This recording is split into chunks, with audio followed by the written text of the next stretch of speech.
இயேசு கிறிஸ்துவின் இனிதான நாமத்தில் இன்றைய ஆவிக்குரிய சிந்தனைக்கு உங்களை அன்புடன் வரவேற்கின்றோம். இப்போதும் ஒரு பாடலுக்கு பின்பு உங்கள் சிந்தையை தெளிவிக்கும் ஆவிக்குரிய செய்தியை கேட்கலாம். என்னதான் நேர்ந்தாலும் சோர்ந்து போகாதீங்க, என்னதான் நேர்ந்தாலும் சோர்ந்து போகாதீங்க. நம்மை அழைத்த தேவன் கைவிட மாட்டார், சந்தோஷமாயிருங்க. நம்மை அழைத்த தேவன் கைவிட மாட்டார், சந்தோஷமாயிருங்க. சந்தோஷமாயிருங்க, எப்பொழுதும் சந்தோஷமாயிருங்க. சந்தோஷமாயிருங்க, எப்பொழுதும் சந்தோஷமாயிருங்க. உயர்வானாலும் தாழ்வானாலும், உயர்வானாலும் தாழ்வானாலும் சர்வ வல்ல தேவன் நம்மோடு இருக்கிறார், சர்வ வல்ல தேவன் நம்மோடு இருக்கிறார். ஆண்டவர் இரட்சகருமாக இயேசுவின் இனிதான நாமத்தினால் உங்களை வாழ்த்துகிறேன். இதனால் நம்முடைய ஆவிக்குரிய சிந்தனைக்காக மத்தேயு எழுதின சுவிசேஷம் 6ஆம் அதிகாரம் 21ஆம் வசனத்தை நான் வாசிக்கிறேன். உங்கள் பொக்கிஷம் எங்கே இருக்கிறதோ அங்கே உங்கள் இருதயமும் இருக்கும். நம்முடைய இருதயத்தின் சிந்தனைகள்லாம் எதன் மேல இருக்குமோ, நம்முடைய பொக்கிஷம் மேன்மையா என்னதை வைத்திருக்கிறோமோ அங்குதான் இருக்கும் என்று சொல்லி வேதம் சொல்லுகிறது. பரலோகத்தின் காரியங்கள், பரலோக ராஜ்யத்துக்குரிய காரியங்கள், தேவன் நமக்கு வைத்திருக்கிற நன்மைகள், அதுதான் முக்கியம் என்று சொல்லி நாம் பார்ப்போம் என்று சொன்னால் நம்முடைய இருதயம் அதன் மேல் தான் இருக்கும். இயேசுவை இதற்கு முன் உதாரணமாக சொல்லலாம். எபிரேயர் நிருபத்திலே சொல்லப்பட்டிருக்கிறது. என்ன சொல்லப்பட்டிருக்கிறது சொன்னால் 12ஆம் அதிகாரத்திலே பார்க்கும் பொழுது இயேசுவானவர் தமக்கு முன்பாக வைக்கப்பட்டிருந்த சந்தோஷத்தின் பொருட்டு அவமானத்தை எண்ணாமல் சிலுவை சகித்து தேவனுடைய சிங்காசனத்தின் வலது பார்சத்தில் விட்டிருக்கிறார். 2ஆம் வசனம் அதை தான் சொல்லுகிறது. முன்பாக வைக்கப்பட்டிருக்கிற சந்தோஷத்தை பார்க்கிறாரு. என்ன சந்தோஷம்? பிதாவின் வலது பார்சத்திலே உட்காரக்கூடிய பாக்கியம் ஏற்படுத்தப்பட்டிருக்கிறது. அதற்கு முன்பாக மாம்சமும் இரத்தமும் உடையவராய் பூமிக்கு வந்து சிலுவையை சகிக்க வேண்டியது இருக்கிறது, நிந்தைகளை ஏற்றுக்கொள்ள வேண்டியது இருக்கிறது, அவமானப்பட வேண்டியது இருந்தது, தன்னுடைய ஜீவனையே கொடுக்க வேண்டிய ஒரு சூழ்நிலை, அப்படி ஒரு திட்டத்தை ஆண்டவர் வைத்திருந்தார். ஏற்றுக்கொண்டார். ஏனென்றால் இதை செய்த பிறகு ஒரு மேன்மையான காரியம் இருந்தபடினால் பூமியில் இயேசு ஊழியம் செய்த இருந்த 33.5 ஆண்டுகளும் மாம்சத்தோடு ரத்தத்தோடு இந்த நாட்கள் அவருடைய சிந்தை ஃபுல்லா, அவருடைய எண்ணம் ஃபுல்லா பரலோகத்தை குறித்து தான் இருந்தது. இன்னும் சொல்ல போனால் இயேசுடைய இருதயமே பரலோகத்தை குறித்து, பிதாவின் சித்தத்தை குறித்து, பிதாவின் விருப்பத்தை குறித்து தான் இருந்தது. ஏன்? அவருடைய பொக்கிஷம் அங்கிருந்தது. அதனால் இருதயம் அதை நோக்கி இருந்தது. உலக பிரகாரமான காரியங்களுக்கு முக்கியத்துவம் கொடுத்து அதுதான் எனக்கு முக்கியம், இதுதான் முக்கியம் என்று சொன்னால் நம்முடைய இருதயம் உலக பிரகாரமான வேலை, உலக பிரகாரமான சம்பாத்தியம், உலக பிரகாரமான தொழில், இதுலெல்லாம் பிள்ளைகள் காரியங்கள் இதெல்லாம் இருப்போம் என்று சொன்னால் நம்முடைய இருதயம் அதை நோக்கி தான் இருக்கும். அதனால தான் அநேக நேரம் மன வருத்தம், பாடுகள், வேதனை, மனசு தத்தளிக்கிறோம். பரலோகத்துல பொக்கிஷத்தை சேர்த்து வைக்க சொல்லுகிறார். அப்ப நம்முடைய இருதயம் பரலோகத்துக்குரிய காரியங்களை பார்க்க ஆரம்பித்து விடும். மரணத்தை குறித்து கவலைப்பட மாட்டோம், எதை குறித்து கவலைப்பட மாட்டோம். பூமியில் இருக்கிறதோ ஆண்டவருக்கு பிரயோஜனமா மகிமைப்படுத்துகிறவனா இருப்பேன், கண்ணை முன்னாலும் அவருடைய ராஜ்யத்துக்குள் போய் சந்தோஷத்துக்குள் பிரவேசிப்பேன் சொல்லி நம்பிக்கை நமக்கு வந்துவிடும்.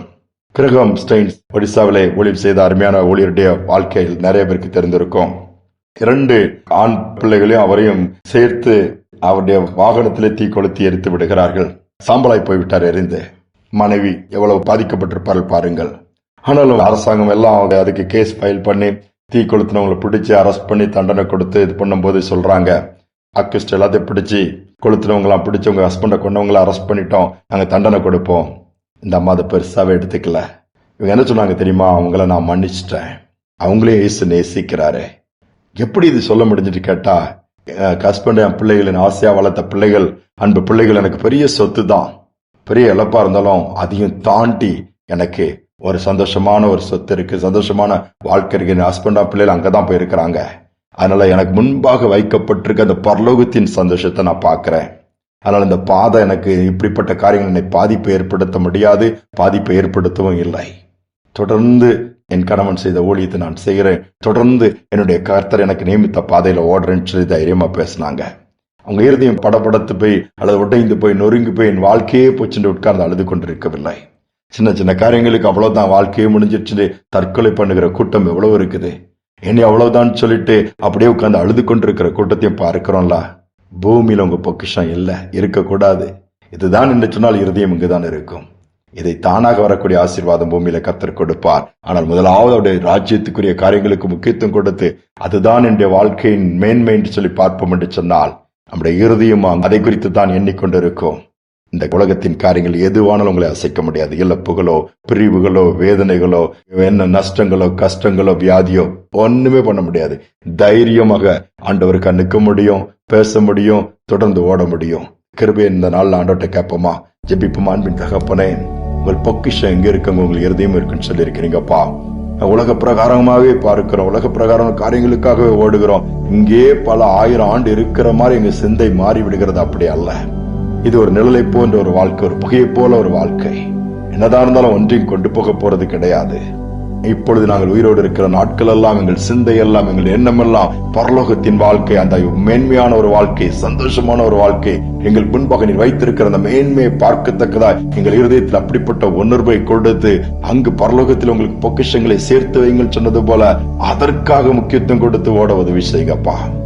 அப்படிப்பட்ட கிருபையை கேட்கிற ஒவ்வொருவருக்கும் கொடுங்க. பாடுகளின் பாதையில் கடந்து போற பிள்ளைகள் இருக்கலாம், இழப்பின் பாதையில கடந்து போகிற பிள்ளைகள் இதை கேட்கலாம். பிரிவின் பாதையிலே அல்லது நஷ்டத்தின் பாதையிலே என்னை நேசிக்க யாருமே இல்லையே, தனிமைப்படுத்தப்பட்டிருக்கிறேனே, என்னை எல்லாம் கைவிட்டு விட்டார்கள் சொல்லி அங்கலாய்க்கிற பிள்ளைகள் கூட அதை கேட்டாலும் பூமியில எதுவுமே நிரந்தரம் கிடையாது.